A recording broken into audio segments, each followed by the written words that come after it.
ইয়েমেনের নাম শুনেছেন? ওই যে যেখানে সৌদিরা বোম মারছে আর কি, ইয়েমেনের বাচ্চাদেরকে বোম মেরে হত্যা করছে না, জানেন না খবর? তো ওই ইয়েমেনের ছোট ছোট বাচ্চারা শিয়া সুন্নির কি বোঝে আমার বুঝে আসে না। ওই ছোট ছোট বাচ্চাগুলো শিয়া সুন্নির কি বোঝে আমার বুঝে আসে না। আমেরিকার টাকা খেয়ে এরা ঠিকই বোম মারছে কেন? আর এই বোমগুলো তো এরা তৈরি করতে পারে না, আমেরিকার কাছ থেকে কিনে নেয়।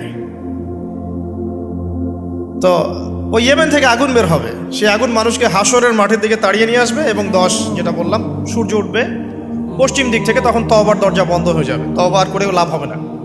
দুইটা সময় তওবা করে লাভ নাই। একটা হচ্ছে মৌতের যন্ত্রণা শুরু হয়ে গেলে, মৃত্যুর যন্ত্রণা শুরু হয়ে গেলে আগে পা থেকে শুরু হয়ে আস্তে আস্তে গলার দিকে আসে। হাদিসে যেমনটা এসেছে, সূরা ওয়াকিয়ার মধ্যেও আছে যে পায়ের দিক থেকে যন্ত্রণা শুরু হয়ে আস্তে আস্তে আস্তে আস্তে এই গলার দিকে আসে এবং আত্মাটা গলার এখানে যখন চলে আসে, এখান থেকে মালাকুল মউত আত্মাটাকে নিয়ে চলে যায় এবং চোখ দিয়ে তাকিয়ে থাকে মানুষ। রুহটা চলে গেলে মানুষ চোখ দিয়ে তাকিয়ে থাকে, দেখবেন এই কারণে মৃত ব্যক্তি তাকিয়ে থাকে, চোখ খোলা থাকে। এবং তখন আসমান থেকে সিঁড়ি নামিয়ে দেওয়া হয়, ওই সিঁড়িতে করে আত্মা চলে যাচ্ছে, ও তাকিয়ে দেখে যে আত্মা চলে যাচ্ছে। এবং মানুষ মারা যাওয়ার পরে চোখ জীবিত থাকে অনেকক্ষণ।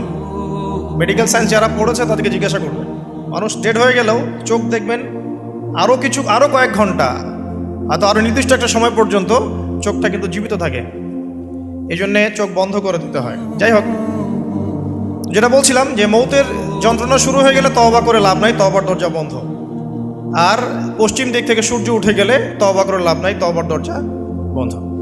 তো এই 10টার মধ্যে সবচেয়ে বড়টা হচ্ছে মাসিহুদ দাজ্জাল।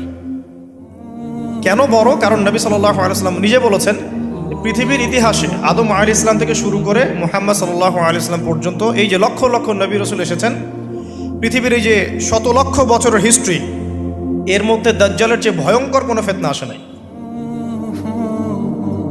নবী সাল্লাল্লাহু আলাইহি ওয়াসাল্লাম বলছেন, একজন মুমিন ব্যক্তি যদি দাজ্জালকে পেয়ে যায়, সে যেন তার সাথে সাক্ষাতের আকাঙ্ক্ষা না করে, কারণ সে তার সাথে সাক্ষাৎ করলে ঈমান হারা হয়ে যেতে পারে।